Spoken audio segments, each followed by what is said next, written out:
Okay, so the question has come up about the large bracket and why we position it on the top of the housing as opposed to the bottom of the housing on these larger style housings.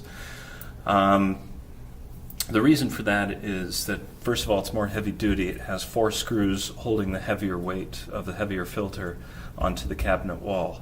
The second reason is, and this is a little more important to me, is that it keeps the top stationary during a filter change. So you can see the tubing, the connections here, they will stay stationary throughout the filter change, which I think really helps out with the longevity of the system because you're not moving around these connections as much, and so the seals are staying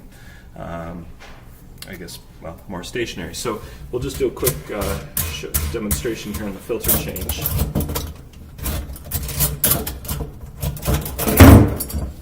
Now luckily this one's dry, or else I'd have a pan under it to collect the water. But as you can see, as the bracket is so close to the wall, the V-band actually stays in place up there.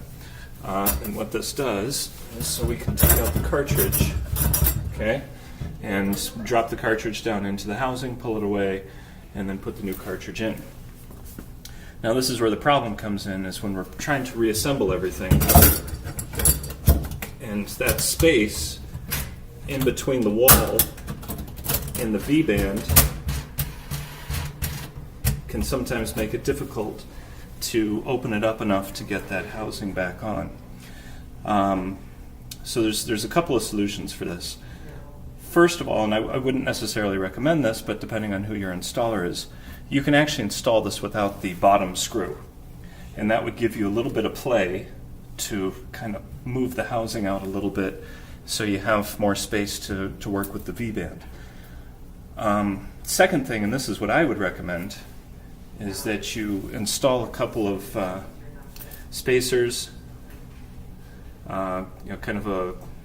it's just a little rubber gasket that I found that you could put in there and bring the bracket away from the cabinet wall. You might need some longer screws to get into the cabinet wall to hold the weight, but moving that bracket away from the wall would probably help out there. One other thing I want to also recommend is, you see the bands on the bracket here. I have positioned them as far to the top of the housing as possible to create a gap here between the bottom of the bracket and the top of the V-band.